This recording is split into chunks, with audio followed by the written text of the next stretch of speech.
Saeed bin Syed റളിയല്ലാഹു അൻഹു എന്റെ ഈ വഴിതെറ്റി പോകുന്ന യുവസമൂഹത്തോട് മരണമേറ്റവും നല്ല മരണമായി മാറാൻ ആരടി മണ്ണിലേക്ക് പോകും ആരെയും അത്ഭുതപ്പെടുത്തുന്ന മരണത്തിന്റെ ഉടമയാകാൻ മഹാനായ സഈദ് ബിൻ സൈദ് റളിയല്ലാഹു തആല അൻഹു 4 ദിവസമായി ഉറങ്ങിയിട്ടില്ല.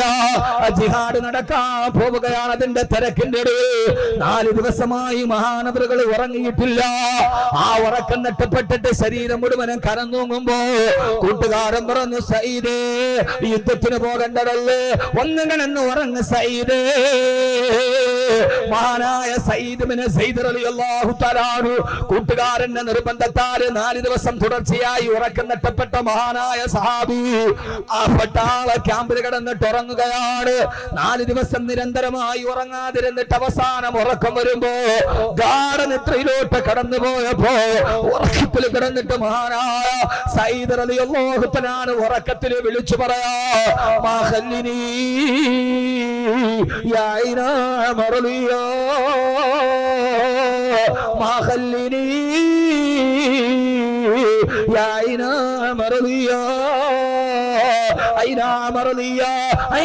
മറലിയാ എന്നെ വിടരുത്, എന്നോട് തിരിച്ചു പോകാൻ പറയരുത്.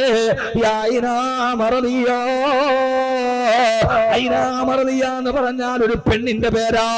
പാതിരാ സമയത്ത് കിടന്നിറങ്ങുമ്പോ ഉറക്കത്തിൽ കിടന്നിട്ടൊരു പെണ്ണിന്റെ പേര് വിളിച്ചു പറയുന്നു, സഈദ് ബിൻ സൈദ് റളിയല്ലാഹു അൻഹു. കാസർഗോട്ടെ ചെറുപ്പക്കാരാ, ചെറുക്കളയിൽ എന്നെ കേൾക്കാമെന്ന് എന്റെ പ്രിയപ്പെട്ട ന്യൂ ജനറേഷൻ ചെറുപ്പക്കാരാ. ന്യൂ ജനറേഷൻ എന്ന് പറഞ്ഞാൽ പുതിയ തലമുറക്ക് പേരിട്ടൊരു ന്യൂ ജനറേഷൻ ഉണ്ട്. എല്ലാ ന്യൂ ജനറേഷൻ എന്ന് ലാഘവത്വത്തോടെ കാണണ്ട. ആരാണ് ന്യൂ ജനറേഷൻ എന്നറിയോ? അണുകുടുംബത്തിൽ ജനിച്ചു ആധുനിക രാസവള നിർമ്മാണശാലയിലെ ഉപോൽപ്പന്നങ്ങളെ പോലെ കെൻഡക്കിയും KFCയും ബർഗറും പിസയും മാത്രം തിന്നു പഠിച്ചു. രാവിലെ എഴുന്നേൽക്കുമ്പോ മൊബൈൽ ഡാറ്റയുടെ ബാലൻസ് നോക്കി വൈകുന്നേരം ആരാന്റെ മടിക്കുത്തിന് പിടിച്ചിട്ടാണെങ്കിലും വേണ്ടില്ല മൊബൈൽ ഡാറ്റ ചാർജ് ചെയ്ത് പാതിരാത്രിയുടെ നിശബ്ദതയിൽ ലോകത്തുള്ള 140 രാഷ്ട്രത്തിൽ ഏടക്കപ്പെണ്ണ് തുണിയുരിഞ്ഞാടിയാലും www.com കണ്ടാസ്വദിച്ച് പാതിരാ സമയത്ത് ആസ്വദിച്ച് തളർന്ന വശനായി മുമ്പിൽ നിവർത്തി വെച്ചിരിക്കുന്ന ലാപ്ടോപ്പിന്റെ ഡെസ്ക്ടോപ്പിലെ തലമയക്ക് വെച്ചിട്ട് ഇന്നേ വരെ കിടന്നുറങ്ങുന്ന വർഷങ്ങളായി പള്ളിയിലെ സുബഹിന്റെ ബാങ്ക് ചെവിയിൽ കേൾക്കാത്ത മധ്യാഹ്നത്തിൽ മാത്രം ഉറക്കമളിക്കുന്ന വർഷങ്ങളായി പള്ളിയിലെ സുബഹിയുടെ ബാങ്ക് ചെവിയിൽ കേൾക്കാത്ത എന്റെ ന്യൂ ജനറേഷൻ ചെറുപ്പക്കാരോ, എന്റെ ന്യൂ ജനറേഷൻ ചെറുപ്പക്കാരോ, എല്ലാ പ്രണയമെന്ന 3 അക്ഷരത്തെ കാമമെന്ന 2 അക്ഷരം കൊണ്ട് പൊതിഞ്ഞു പോയ പാതിരാത്രിയിൽ പ്രിയപ്പെട്ട പെണ്ണിനെ വിളിച്ചിറക്കി കൊണ്ടുപോയി വിലപ്പെട്ടതെല്ലാം കവർന്നെടുത്തിട്ട് അത് വീഡിയോയിൽ ഷൂട്ട് ചെയ്ത് ബ്ലാക്ക്മെയിൽ ചെയ്യുന്ന ലോകത്തിന്റെ രാക്ഷസീയ ഭാവത്തോടെ കടന്നുപോയ എന്റെ ആധുനിക തലമുറയോട് പാതിരാ സമയത്ത് കിടന്നിറങ്ങുമ്പോൾ ഒരു സഹാബിയുടെ പെണ്ണിന്റെ പേര് വിളിച്ചു പറയാ, പൊന്നുമോനെ പ്രണയമെന്ന് പറയുന്നത് ആദ്യമായിട്ടല്ല. ലോകം തുടങ്ങിയ കാലം മുതൽ പ്രണയമുണ്ടായിട്ടുണ്ട്. ലൈലയും മജ്നൂനും പ്രണയിച്ചിട്ടുണ്ട്, ഇംറുൽ ഖൈസ് പ്രണയിച്ചിട്ടുണ്ട്. രമണന്റെ ചന്ദ്രികയെക്കാളേറെ ലോകം കണ്ട പ്രണയമായിരുന്നു ലൈലയുടെയും ഖൈസിന്റെയും പ്രണയം. പക്ഷേ അത് ശുദ്ധമായ പ്രണയമാണ്, നല്ല പ്രണയമാണ്. പ്രണയം പണ്ടുണ്ടായിട്ടുണ്ട്, അല്ലാതെ ഇരുവേറ്റപ്പെടുകയിൽ എന്നും നിന്നെ മൊയ്തി മരിച്ചതിന് ശേഷമല്ല പ്രണയമുണ്ടായത്. ആ പ്രണയത്തിന്റെ പേരിൽ സ്കൂളിൽ പഠിപ്പിക്കുന്ന ടീച്ചറിന് പോലും പ്രേമലേഖനം കൊടുക്കുന്ന നായകന്റെ കഥ പഠിച്ചിട്ട് താന്തോന്നികളായി നടന്നു പോയ എന്റെ ന്യൂ ജനറേഷനോടാണ് ഞാൻ സംസാരിക്കുന്നത്. പൊന്നുമോനെ, പ്രണയം എന്ന് പറയുന്നത് ഇപ്പം തുടങ്ങിയതല്ല, പണ്ടേ പ്രണയമുണ്ടിട്ട്. ലൈലയും മജ്നൂനും വലിയ പ്രണയമാണ് അല്ലേ, കേട്ടിട്ടില്ല? ലൈല കറുമ്പി പെണ്ണായിരുന്നു, മജ്നൂൻ സുന്ദരനും. എന്നിട്ടും അവര് പ്രേമമായി, പക്ഷേ ശുദ്ധ പ്രേമമായിരുന്നു. എന്നാൽ മോശമായ പ്രേമം ഉണ്ടായിട്ടുണ്ട്. ഇംറുൽ ഖൈസിന്റെ പ്രേമം സബുൽ മുഅല്ലഖയുടെ 1-ാം ഭാഗത്തില് മുത്തവല്ല് പഠിക്കുമ്പോ പഠിക്കാനുണ്ട് ഇംറുൽ ഖൈസിന്റെ പ്രേമം.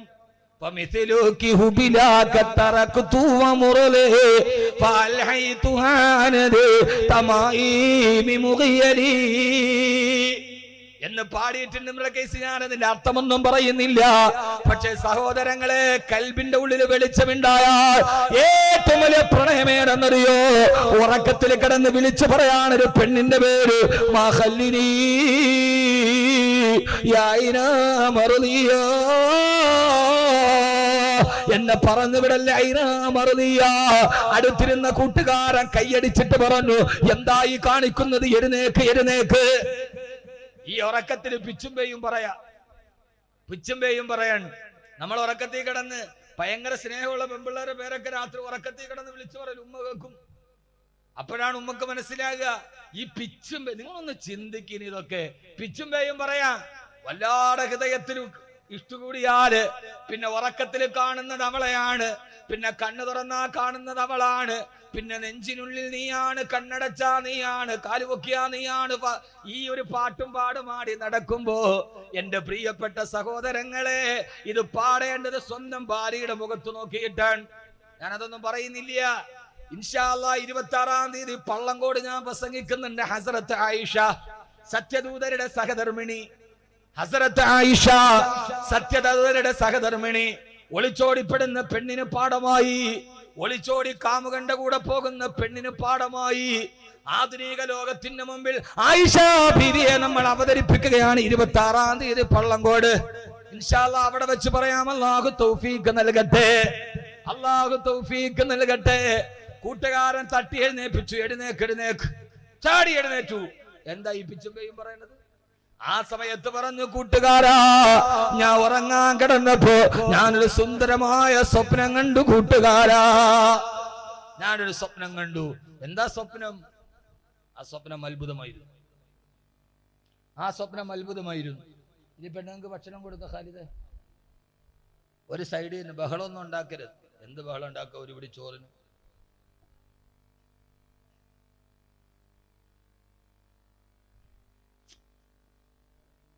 അങ്ങനെന്താ? സ്ത്രീകളും പുരുഷന്മാരും ഒരാൾക്ക് ഒരു പൊതി മാത്രം വാങ്ങാൻ ശ്രമിക്കണം.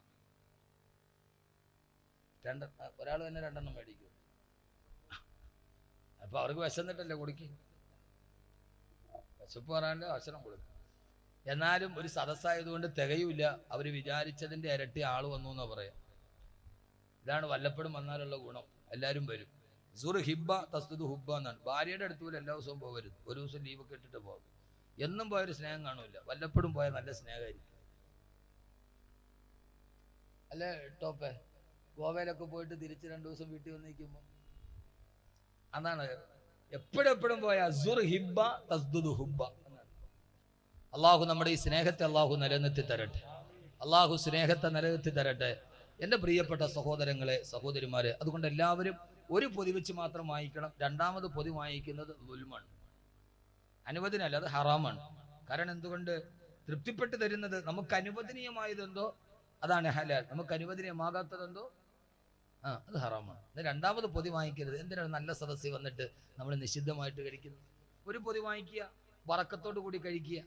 അള്ളാഹു തൗഫീഖ് നൽകട്ടെ. ഉള്ളതിൽ അള്ളാഹു ബറക്കത്ത് ചെയ്താൽ അത് വളരെ വിശാലമാകും. അള്ളാഹു നമ്മുടെ റിസ്ക്കിൽ ബറക്കത്ത് നൽകട്ടെ.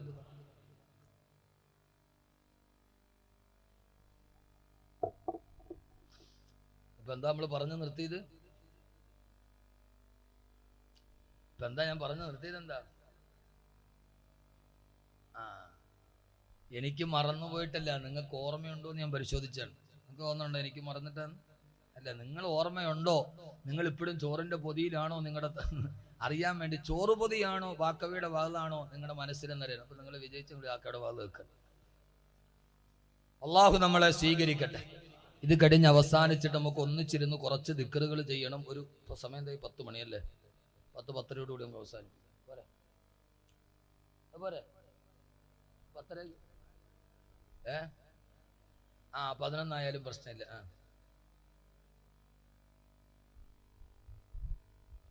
ലോകത്ത് ഏറ്റവും ആയുസ് കുറഞ്ഞ 2 ജീവികളാണുള്ളതെന്നാണ് പുതിയ പഠനം. ഒന്ന് പാറ്റ, ആര് കണ്ടാലും തല്ലിക്കൊല്ലും പറ്റും. എപ്പോഴെ മരണമെന്ന് അറിയാൻ പറ്റും. വീട്ടിലൊരെണ്ണം കന്ന് നോക്കട്ടെ, അപ്പം അതിനെ തല്ലിക്കൊല്ലും. 2 വാത് പറയുന്ന ആളുകൾ. കൂമ്പടഞ്ഞു ഇമാതിരി വാത് പറഞ്ഞു. എത്ര വേണമെങ്കിലും പറയാം. ഔക്കമ്മാക്കാല ഹാരിദ്. ആദരവായ പ്രവാചകൻ നബി മുഹമ്മദ്. ഒത്തിരി നമുക്ക് വേണ്ട, ഒത്തിരി കിഴക്കോട്ട് പോയ പടിഞ്ഞാറാവും. ഇൻഷാ അല്ലാഹ് 10:10 നമുക്കിത് പറഞ്ഞ് അവസാനിപ്പിക്കും. ഇത് പറയുന്നതല്ല, നമ്മൾ കേൾക്കുന്നത് എത്ര ജീവിതത്തിൽ പ്രാവർത്തികമായി എന്നതാണ് അതിൻ്റെ പ്രധാനപ്പെട്ട. അല്ല, നമ്മൾ തൊപ്പിയുണ്ട്, ദാടിയുണ്ട്, എല്ലാം ഉണ്ട്, ശരിയാണ്. പക്ഷെ ഹൃദയത്തിൽ അതാണ് പ്രശ്നം. എത്ര നേരം പറഞ്ഞു എന്നല്ല, കേട്ടത് നമ്മുടെ ജീവിതത്തിൽ എത്ര പ്രയോജനപ്പെട്ടു എന്നുണ്ട്. 200 പവൻ മോട്ടിച്ചുകൊണ്ട് വന്നവനെ പോലീസ് അറസ്റ്റ് ചെയ്തു. അവനോട് ചോദിച്ചപ്പോൾ അവന് തൊപ്പിയുണ്ട്, താടിയുണ്ട്, എല്ലാം ഉണ്ട്. അപ്പൊ അറസ്റ്റ് ചെയ്ത പോലീസ് ചോദിച്ചു അത്രേ, 200 പവൻ മോട്ടിച്ചിട്ടെന്ന ഒരു 10 പവന്റെ മാല നിന്റെ കഴുത്തുമ്മ ഇട്ടുകൂടായിരുന്നു എന്ന്. അപ്പൊ മനല്ലോ അത് പറ്റൂല, നമ്മുടെ മദ്ഹബി ഹറാമാണ്,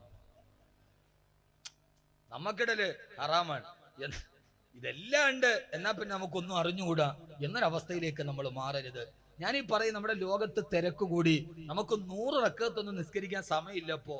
പക്ഷെ ഈ ഒരു ചെറിയ സൂറത്ത് പഠിച്ച് ജീവിതത്തിൽ ചെയ്താൽ വാക്കവി ഇവിടെ വന്ന് വാത് പറഞ്ഞതിന് പ്രതിഫലമുണ്ട്, നിങ്ങൾ കേട്ടതിനും അള്ളാഹുവിന്റെ അടുക്കൽ പ്രതിഫലമുണ്ട്. അല്ലെങ്കിൽ വെറുതെ ഞാൻ കുറെ പറഞ്ഞു, നിങ്ങൾ കേട്ടു, അവസാനം എന്തുണ്ടായാലും ആ ഉസ്താദ് കടകടകടകടാന്ന് പറഞ്ഞിട്ടുണ്ട്, ആളിപ്പോഴും ചോറ് തന്നെ, കുഴപ്പമൊന്നുമില്ല എന്നൊരവസ്ഥ, അത് പറയണമെന്ന് എനിക്ക് ആഗ്രഹമൊന്നുമില്ല. അള്ളാഹു നമ്മളെ സ്വീകരിക്കുമാറാകട്ടെ, അള്ളാഹു നന്മ നൽകി അനുഗ്രഹിക്കുമാറാകട്ടെ.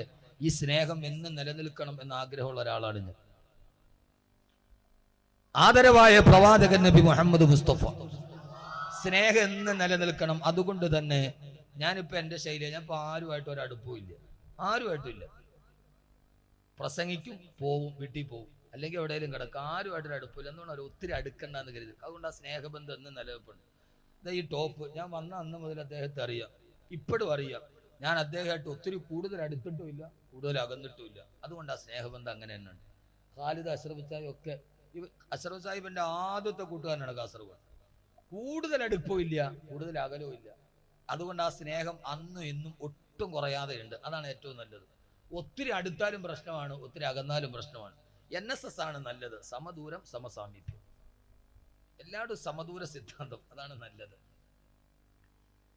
മഹാനായ സയ്യിദ് ബിൻ സെയ്ദ് റളിയല്ലാഹു തആല അൻഹു പറഞ്ഞു, ഞാനൊരു സ്വപ്നം കണ്ടു. എന്താ സ്വപ്നം? എന്താ സ്വപ്നം? ചെറുപ്പക്കാരെ, ഇങ്ങനെ ഒരു സ്വപ്നം കാണാൻ നിങ്ങളെ പ്രേരിപ്പിക്കും. ഇങ്ങനെ ഒരു സ്വപ്നം നിങ്ങളുടെ ജീവിതത്തിൽ ഉണ്ടാവണം. മഹാനായ സയ്യിദ് ബിൻ സെയ്ദ് റളിയല്ലാഹു തആല അൻഹു പറഞ്ഞു, ഇല്ല ഇല്ല, ആ സ്വപ്നം നിങ്ങളോട് ഞാൻ പറയില്ല. കൂട്ടുകാരെ നിർബന്ധിച്ചപ്പോ പറഞ്ഞു പത്രേ, ആ സ്വപ്നം ഞാൻ നിങ്ങളോട് പറഞ്ഞു തരാം. പക്ഷേ ഞാൻ മരിച്ചിട്ടല്ലാതെ, ഞാൻ മരിക്കുന്നതിന് മുമ്പ് ഞാൻ ഈ കണ്ട സ്വപ്നം ആരോടും പറയരുതെന്ന് ഉറപ്പു തന്നാൽ ആ സ്വപ്നം ഞാൻ നിങ്ങളോട് പറയാം കൂട്ടുകാരാ. അവസാനം കൂട്ടുകാരൻ മരിച്ചിട്ടല്ലാതെ, മരണശേഷമല്ലാതെ മറ്റൊരാളോട് ഇത് പറയില്ല എന്ന ഉറപ്പിന്റെ പേര് ആ കൂട്ടുകാരനോട് പാതിരാ സമയത്ത് ഉറക്കത്തിൽ കിടന്ന് താങ്ങണ്ട സ്വപ്നം ഇങ്ങനെ വിളമ്പി കൊടുക്കുകയാ. മഹാനായ സയ്യിദ് ബിൻ സെയ്ദ് റളിയല്ലാഹു തആല അൻഹു പറഞ്ഞു, കൂട്ടുകാരാ, ഞാൻ എന്റെ ശരീരത്തിലേക്ക്, എന്റെ കണ്ണിലേക്ക് ഉറക്കം വന്നിങ്ങനെ മാടി വിളിച്ചപ്പോ, ഉറക്കത്തിലേക്ക് നടന്നു പോയപ്പോ, ആ സമയത്ത് ഞാൻ എന്റെ കൺമുമ്പിൽ അല്ലാഹുവിന്റെ സ്വർഗം സ്വപ്നം കാണുകയാ. പടച്ചറപ്പിന്റെ സ്വർഗം ഇങ്ങനെ കാണുമ്പോ, ആ സ്വർഗത്തിന്റെ അനുഭൂതികൾ എന്റെ കൺമുമ്പിൽ കണ്ടപ്പോ, അതാ സുന്ദരമായ സ്വർഗത്തിന്റെ വൃക്ഷത്തിന്റെ ചുവട്ട് ഒരു സുന്ദരി പെണ്ണിങ്ങനെ കാത്തു നിൽക്കുകയാ. കുറെ കാണാൻ വളരെയേറെ മനോഹാരിതയുള്ള 14 രാവിലെ പൗർണമി ചന്ദ്രനെ പോലെ വെട്ടിത്തിളങ്ങുന്ന മുഖവുമായി കുറെ പെൺകുട്ടികൾ ഇങ്ങനെ ഒരു മരത്തിന്റെ ചുവട്ടിൽ നിൽക്കുകയാ. ആ പെൺകുട്ടികളുടെ അടുക്കൽ പോയിട്ട് ഞാൻ ചോദിച്ചു, സ്ത്രീകളെ, നിങ്ങളാണോ ഖുർആനിൽ പറയപ്പെട്ട വഹൂറിൻ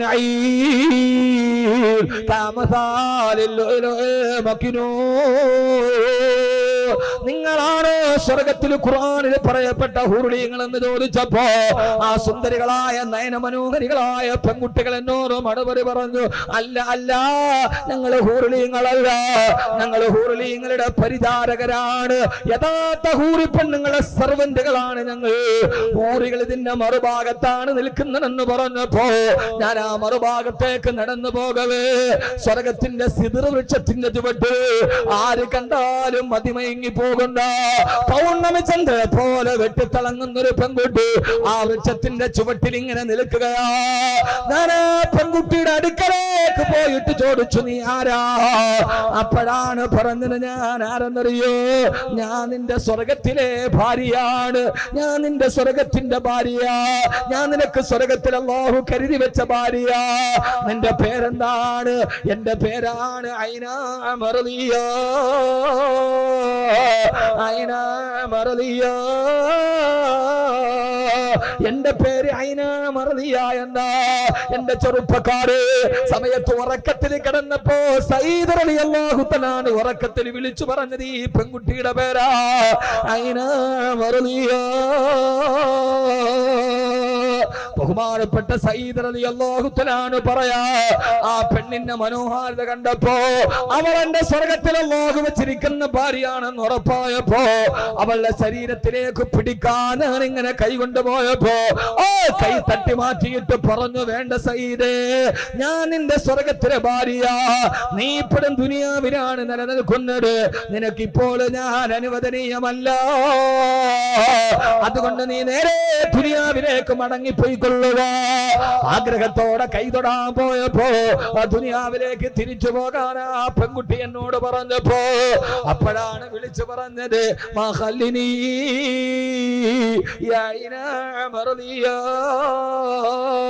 എന്നെ ദുനിയാവിലേക്ക് തിരിച്ചു വിടല്ല ഐന മർദിയ. ഇതാണ് ഉറക്കത്തിൽ വിളിച്ചു പറഞ്ഞത്. പിച്ചും പേയും പറയുന്നത് പോലെ എന്നെ പറഞ്ഞു വിടരുത്, എന്നെ ദുനിയാവിലേക്ക് പറഞ്ഞു വിടരുത്. അപ്പോഴാ ഹൂറി പെണ്ണെന്നോട് പറഞ്ഞു, ദുനിയാവിലേക്ക് പോയിക്കോ സയ്യിദേ, 3 ദിവസത്തിന് ശേഷം നീ എന്റെ അടുക്കലേക്ക് തിരിച്ചു വരും സയ്യിദ്. 3 ദിവസത്തിൽ കൂടുതലല്ലാതെ ദുനിയാവിൽ നിനക്ക് ദീർഘായുസില്ല. 3 ദിവസം കഴിയുമ്പോൾ നീ എന്റെ അടുക്കലേക്ക് തിരിച്ചു വരേണ്ടവനാ. അത് കേട്ടിട്ടാണ് കൂട്ടുകാരാ, ആ സമയത്താണ് നീ എന്നെ തട്ടി വിളിച്ചത്. എന്റെ പ്രിയപ്പെട്ട സഹോദരങ്ങളോട് സഹോദരിമാരോട്, സഹോദരങ്ങളെ, 3 ദിവസമാണ് ഇനി ദുനിയാവിലുള്ളതെന്ന വാർത്ത അറിഞ്ഞു. അന്നൊരു തിങ്കളാഴ്ച ദിവസമാണ്. ചൊവ്വ ബുധൻ വ്യാഴം വ്യാഴാഴ്ച മഗ്രിബിന്റെ സമയമായി. മഹാനായ സയ്യിദ് റളിയല്ലാഹു തആല യുദ്ധം ചെയ്തുകൊണ്ടിരിക്കുകയാണ്. അതാ മഗ്രിബിന്റെ ബാങ്ക് മുഴക്കാൻ സൂര്യൻ പടിഞ്ഞാറേക്ക് മടങ്ങി പോകുന്നു. സൂര്യൻ അസ്തമിക്കാൻ നേരമായി. ഐന മർദിയ പറഞ്ഞ സമയം അവസാനിക്കുന്നു. അന്ന് സയ്യിദ് റളിയല്ലാഹു തആല സുന്നത്ത് നോമ്പുകാരനാണ്. പടിഞ്ഞാറ് സൂര്യൻ അസ്തമിക്കാൻ പോകവേ സയ്യിദ് റളിയല്ലാഹു അൻഹുവിന്റെ കഴുത്തിലേക്ക് ഒരു ശത്രു തന്റെ കയ്യിലിരുന്ന വാളുകൊണ്ടാന്ന് വെട്ടിയിട്ട് കഴുത്ത് മുറിഞ്ഞ് മഹാനവറുകളെ താഴേക്ക് വീണു.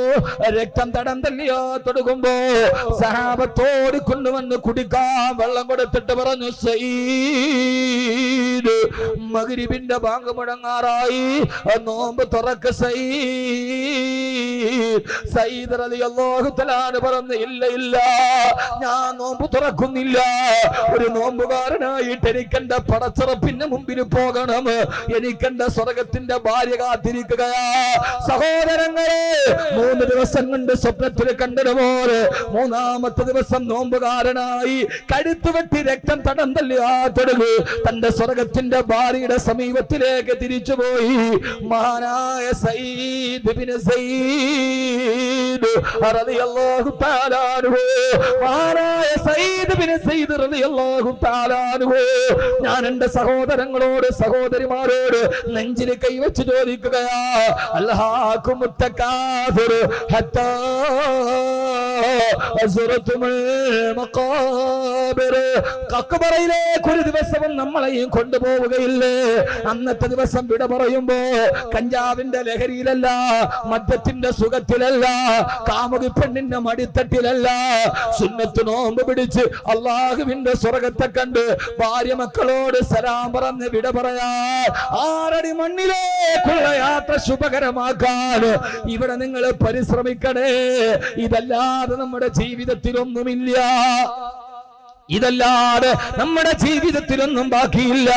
അതുകൊണ്ട് എന്റെ പ്രിയപ്പെട്ട സഹോദരിമാരോട് അള്ളാനെ ഭയന്ന് ജീവിക്കണേ, അള്ളാനെ പേടിച്ച് ജീവിക്കണേ, പടച്ചറപ്പിനെ പേടിച്ച് ജീവിക്കണേ.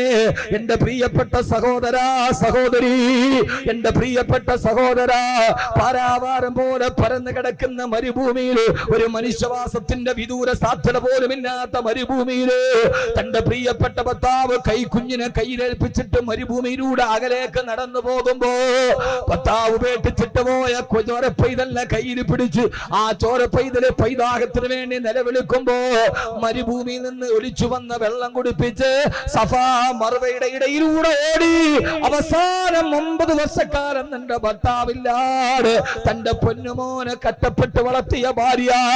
കാസർഗോഡ് പെങ്ങളോട് ഞാനിത് പ്രത്യേകിച്ച് ഓർമ്മിപ്പിക്കുന്നത്, എന്റെ പ്രിയപ്പെട്ട പെങ്ങള്, ഭർത്താവില്ലാത്ത സമയത്ത് അന്യപുരുഷനുമായി ഫേസ്ബുക്കിലും വാട്സപ്പിലും ചാറ്റ് ചെയ്യുന്ന, അന്യപുരുഷനുമായി ജീവിതം പങ്കിടുന്ന, പാവപ്പെട്ട ഭർത്താവിനെ മറന്നു പോകുന്ന, മക്കളോടുള്ള കടമകൾ മറന്നു പോകുന്ന എന്റെ പ്രിയപ്പെട്ട പെങ്ങള്, 9 വർഷം കഴിഞ്ഞിട്ടാണ് ഭർത്താവ് തിരിച്ചു വരുന്നത്.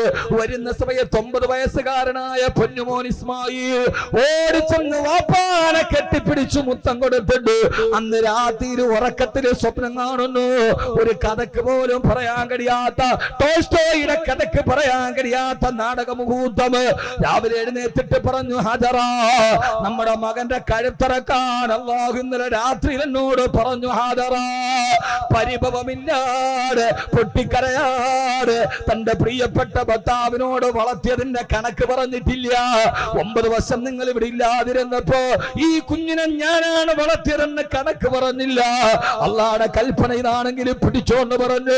9 വർഷക്കാലം ഒരു മനുഷ്യന്റെ സഹായമില്ലാതെ മരുഭൂമിയിൽ ഒറ്റയ്ക്ക് വളർത്തിയ പൊന്നുമോനെ കൺമണിയെ ഭർത്താവിന്റെ കയ്യിലേക്ക് കൊടുത്തിട്ട് ഒരു കയ്യിൽ മൂർച്ചയുള്ള പിച്ചാത്തിയും മറുകയിൽ തന്റെ പൊന്നുമോനെയും പിടിച്ചുകൊണ്ട് ഭർത്താവ് പാറക്കെട്ടിലേക്ക് പോകുമ്പോ വീടിന്റെ വരാന്തയിൽ ആ കാഴ്ച കണ്ടിട്ട് നിലവിളിച്ചിട്ടില്ല, പൊട്ടിക്കരഞ്ഞിട്ടില്ല. തന്റെ പ്രിയപ്പെട്ട ഭർത്താവ് ഒരു കയ്യിൽ മൂർച്ചയുള്ള പിച്ചാത്തി പിടി, മറുകയിൽ കട്ടപ്പെട്ട് വളർത്തിയ പൊന്നുമോൾ കരുത്തിറക്കാൻ കൊണ്ടുപോകുമ്പോ പാറക്കെട്ടിൽ മലത്തി കിടത്തിയിട്ട് മകന്റെ കരുത്തിലേക്ക് കത്തിവെക്കുമ്പോ, ഉപ്പാ എന്നെ കമഴ്ത്തി കിടത്തറുക്കുപ്പ, എന്തേ മോനെ, എന്റെ മുഖത്ത് നോക്കിക്കൊണ്ട് കരുത്തിൽ കത്തിയുടെ പിടിമുറുക്കാൻ എന്റെ ഉപ്പാക്ക് കഴിയില്ല. ഉപ്പാ എന്റെ കൈയും കാലും കെട്ടിയിട്ട് ഇറക്കാവൂ. എന്തേ പൊന്നുമോനെ, എന്റെ കഴുത്തിലേക്ക് കത്തി വെച്ചിട്ട് കത്തി എന്നെ ഞരമ്പ് മുറിച്ചിട്ട് രക്തം വെളിയിലേക്ക് വന്നിട്ട് ഉപ്പാന്റെ പൊന്നുമോൻ കൈകാലിട്ട് ഇങ്ങനെ അടിക്കുമ്പോ പിന്നെ ഉപ്പാക്ക് ബാക്കി അറുക്കാൻ കഴിയില്ല. ഉപ്പാ പൂർത്തിയാക്കാൻ കഴിയാതെ വന്നാല് ഞാനും ഉപ്പായും ഉമ്മായും അല്ലാതെ സ്വർഗത്തിൽ പോകുമോ?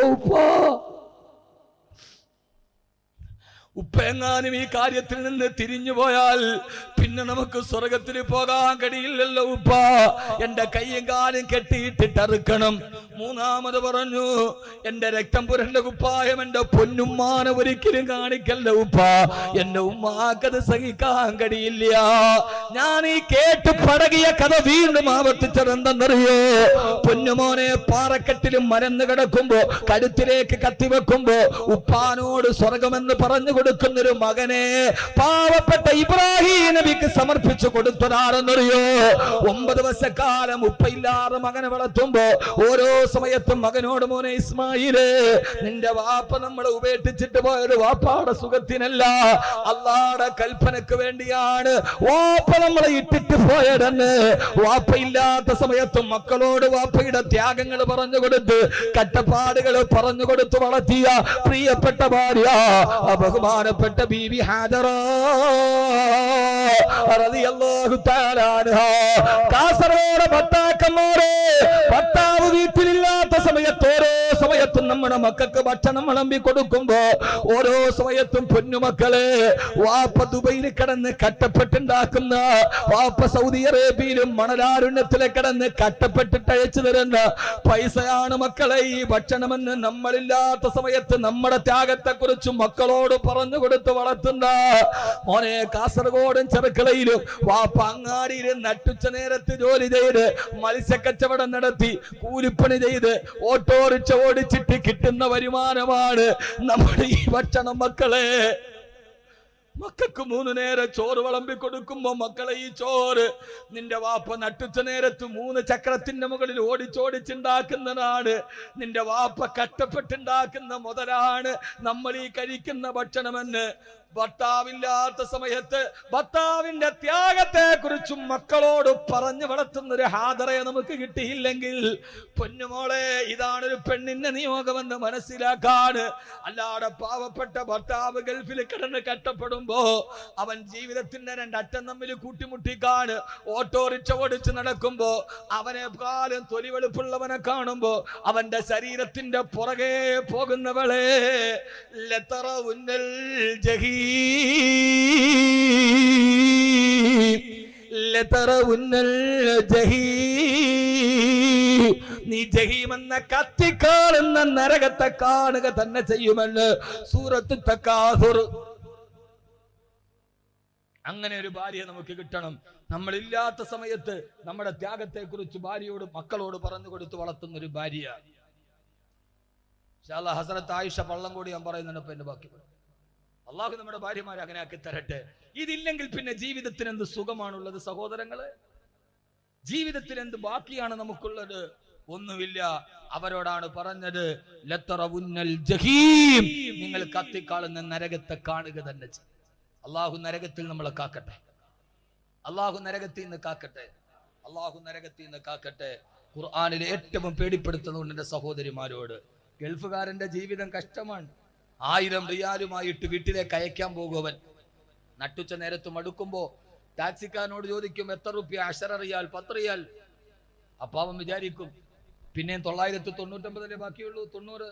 ആ 10 റിയാലും കൂടെ കൂട്ടി വെച്ചയച്ചാൽ മകൾക്ക് 1 മാസത്തെ ഫീസും കൂടെ കൊടുക്കാമല്ലോ എന്നോർത്ത് 1000 റിയാല് തികച്ചയക്കാൻ 10 റിയാലിന്റെ ദൂരം അവൻ വഴി ദൂരം നടന്നുപോയി. ലുലു എക്സ്ചേഞ്ചിൽ പോയി പൈസ അയച്ചിട്ട് ഭാര്യയോട് പറയും 1000 റിയാൽ അയച്ചിട്ടുണ്ട്. ഈ ഭാര്യ ഭർത്താവ് 10 റിയാലിന്റെ ദൂരം നടന്നിട്ട് അയച്ച പൈസ വാങ്ങിക്കാൻ 500 റുപ്യ ടാക്സിക്ക് കൊടുത്ത് ഇവളത് വാങ്ങിക്കാൻ. ഇതാണ് ഗൾഫുകാരന്റെ ഭാര്യ. അവക്കറിയില്ല അതിന്റെ ത്യാഗം. ചിരിക്കാനല്ല ഞാൻ പറഞ്ഞത്, ഇന്ന് നടക്കുന്ന കാര്യമാണ്. ഈ ഭർത്താവ് എങ്ങനെ പൈസ ഉണ്ടാക്കുന്നു? 1 രൂപയുടെ ഒരു പെൻസിൽ മുറിച്ചു കളഞ്ഞാൽ പോലും. ഞാൻ കേട്ടിട്ടുണ്ട്, ഒരു ദിവസം ഞാൻ വാത് കഴിഞ്ഞ് വീട്ടിലോട്ട് പോവാൻ. ആ സമയത്ത് വീട്ടിൽ പോയി കോളിംഗ് ബെൽ അടിച്ചു, പക്ഷെ അടിക്കുന്നില്ല. ഞാൻ തന്നെ ഓഫാക്കിയിട്ടതാണ്. കാരണം ദിവസം വീട്ടിൽ കോളിംഗ് ബെൽ അടിയേ നേരമുള്ളൂ, ഉറങ്ങാൻ പറ്റില്ല. അവിടെ ഓഫാക്കിയിട്ടൊന്നും ഓണാക്കിയില്ല, കോളിംഗ് ബെൽ അടിച്ചില്ല.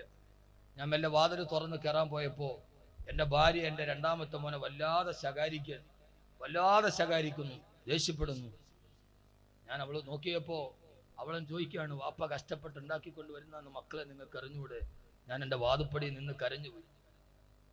അകത്ത് കയറിയിട്ട് ഞാൻ അവളെ വടക്കൂർ, എന്തിനാ കുഞ്ഞുങ്ങളോട് ഇത്രയും ദേഷ്യപ്പെടുക, പാവങ്ങളല്ലേ? അപ്പോഴാണ് അവള് പറഞ്ഞത്, 3 പെൻസിൽ കൊടുത്തു, 3 ഒടിച്ചു കളഞ്ഞു. നമ്മൾ 4 കുട്ടികളല്ലേ, 4ാമതൊരു പെൻസിൽ, എത്രയോ പെൻസിൽ ഇവിടെ ഉണ്ട്. അതല്ല, അവരതിന്റെ കഷ്ടപ്പാട് അറിഞ്ഞിട്ടില്ല. എന്നിട്ട് അവളിരുന്ന് കരഞ്ഞു, വാപ്പ ഈ കരള് വെള്ളമാക്കിയിട്ട് കൊണ്ടുവരുന്ന നമുക്കറിഞ്ഞില്ല.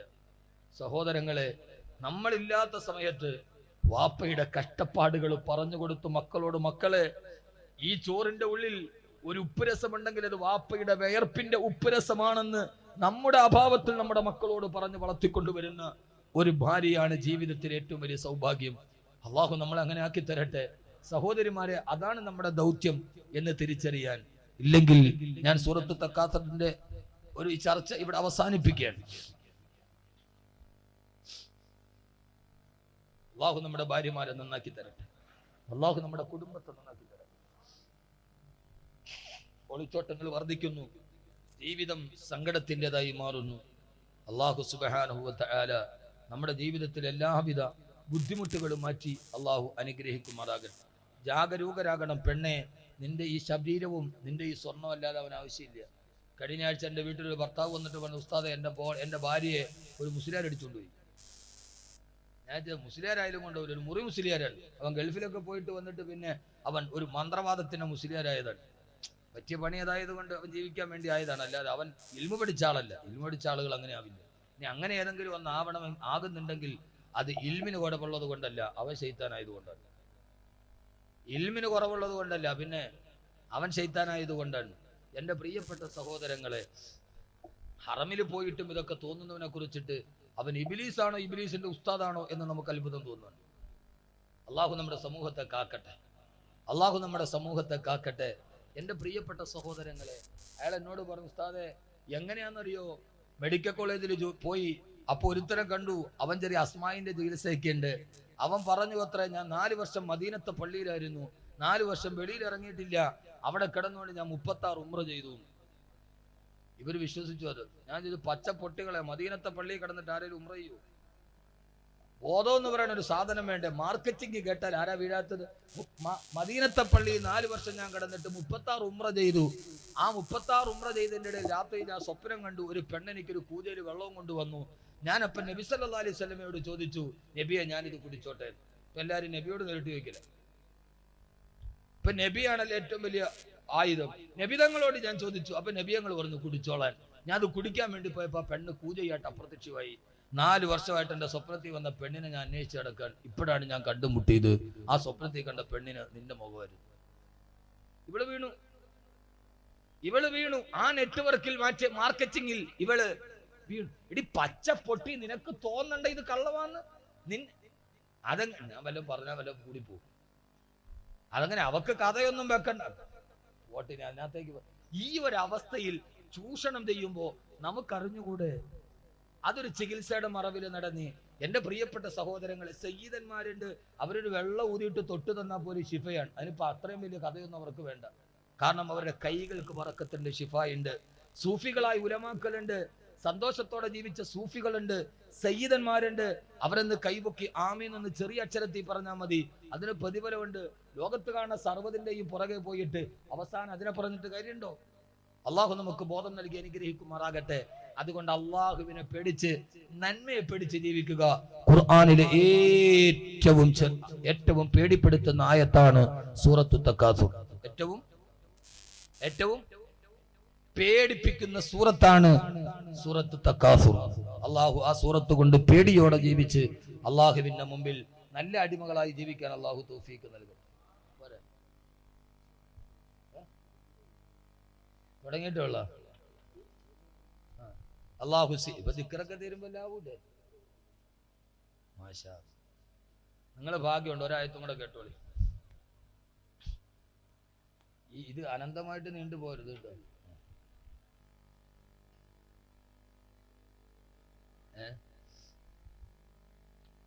ഇത് അനന്തമായിട്ട് ഇങ്ങനെ നീണ്ടരുത്. ഈ ആയത്തും കൂടെ തരുമ്പോ പൊതി വരണം. അല്ലാതെ ഇങ്ങനെ ആയത്ത് ഇഷ്ടം പോലെ ഉണ്ട്, പക്ഷെ കറണ്ട് ഉണ്ടായിട്ട് കാര്യമില്ലല്ലോ, കത്താൻ ബൾബും കൂടെ വേണ്ട. ഖുർആനിലെ ഏറ്റവും പേടിപ്പെടുത്തുന്ന അധ്യായമാണ് സൂറത്തു തക്കാസുർ. ആ തക്കാസുറിലെ പ്രധാനപ്പെട്ട ഭാഗമാണ് ലതറവുന്നൽ ജഹീം. നിങ്ങൾ നരകത്തെ കാണുക തന്നെ ചെയ്യും. എല്ലാം അവസാനിക്കും.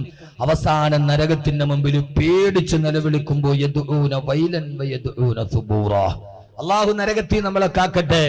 നിങ്ങൾ ജഹീമിലെത്തും. ജഹീമിനെ നിങ്ങൾ കാണുക തന്നെ ചെയ്യും. എന്താ ജഹീം? എന്താ ജഹന്നം? ഖുർആനിലെ ഏറ്റവും പേടിപ്പെടുത്തുന്ന ആയത്തിറങ്ങി.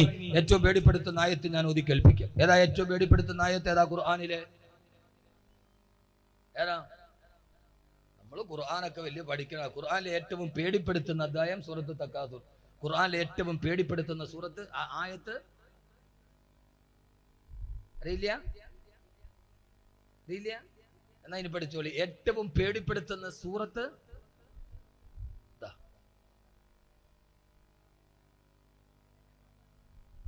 ഒന്ന് പറയിച്ചാമാരെ എന്തായത്? സൂറത്ത് തക്കാ. ഇനി ഇത് പഠിപ്പിക്കാൻ വേറെ ഒരാൾ വരരുത്.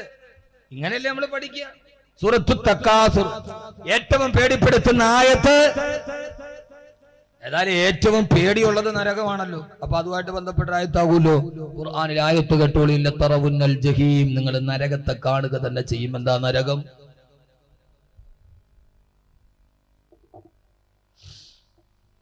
അള്ളാഹുവിന്റെ പ്രവാചകൻ നബി മുഹമ്മദ് മുസ്തഫ സല്ലല്ലാഹു അലൈഹി വസല്ലം ആയത്ത് അവതീർണമായി. ഇന്ന ജഹന്നമ കാനത് മിർസാദാ ലിതാഗീന മാബാ ലാബിസീന ഫീഹാ ഹഖാബാ ലാ യദൂഖൂന ഫീഹാ ബർദൻ വലാ ശറാബാ. ഇന്ന ജഹന്നമ കാനത്ത് മിർസാദാ. ജഹന്നം എന്ന കത്തിക്കാളുന്ന നരകം അതിൽ താകേ അഹങ്കാരം കാണിക്കുന്ന, പരസ്പരം പോര് വിളിക്കുന്ന, എല്ലാത്തിന്റെ മേലും പെരുമ കാണിക്കുന്ന അഹങ്കാരികൾക്കാണ് ജഹന്നമെന്ന നരകമുള്ളത്. തക്കാസുർ കാണിക്കുന്നവനാണ് ജഹന്നമെന്ന നരകമുള്ളത്. ആ ജഹന്നമിന്റെ കഥ അറിയണോ?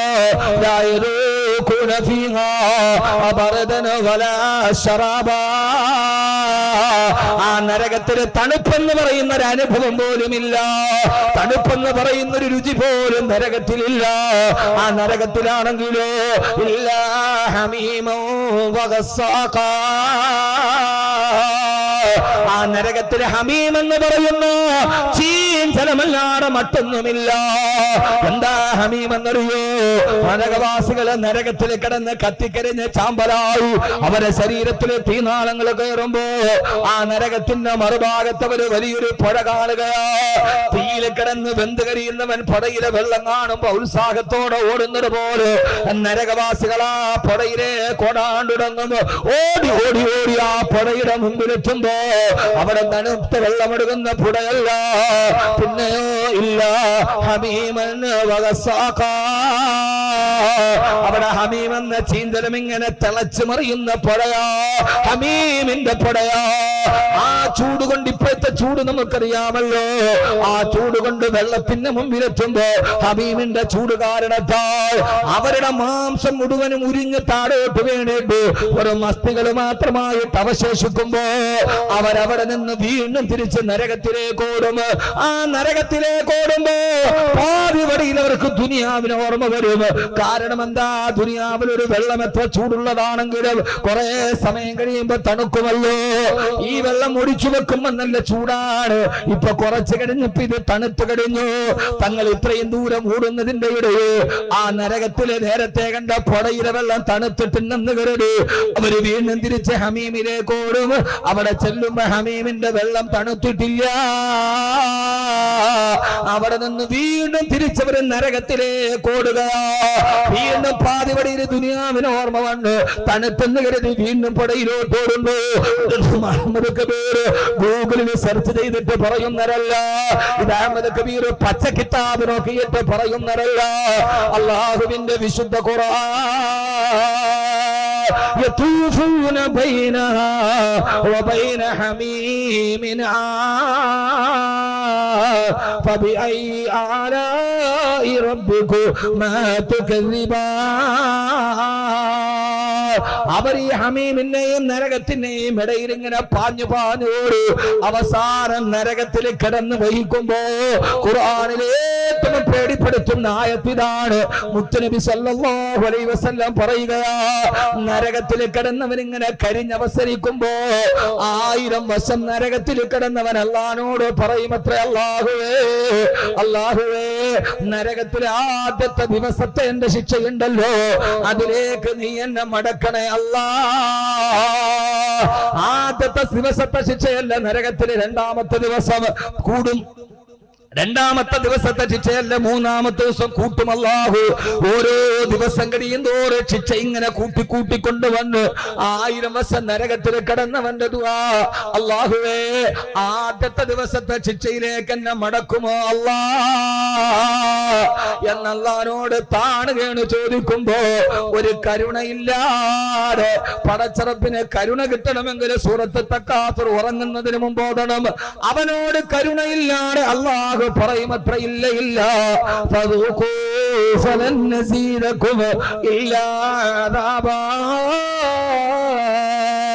ഇതാണ് ഖുർആനിലെ ഏറ്റവും പേടിപ്പെടുത്തുന്ന ആയത്ത്.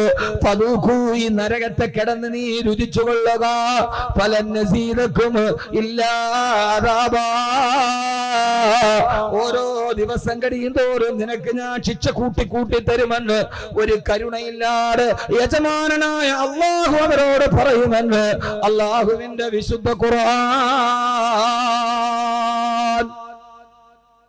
അല്ലാഹു നമ്മളെ കാത്തുരക്ഷിക്കട്ടെ. ഈ ആയത്ത് കേട്ടപ്പോഴാണ് ഉമർ റളിയല്ലാഹു തആല ബോധരഹിതനായി താഴെ വീണ് പൊട്ടിക്കരഞ്ഞത്.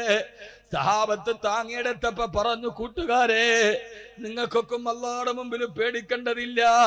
പക്ഷേ ഉമർ ഒരു കാലത്ത് തെമ്മാടിയായിരുന്നു, ഒരു കാലത്തും ഒരു കള്ള് കച്ചവടക്കാരനായിരുന്നു, ഒരു കാലത്തും ഒരു വ്യഭിചാരിയായിരുന്നു.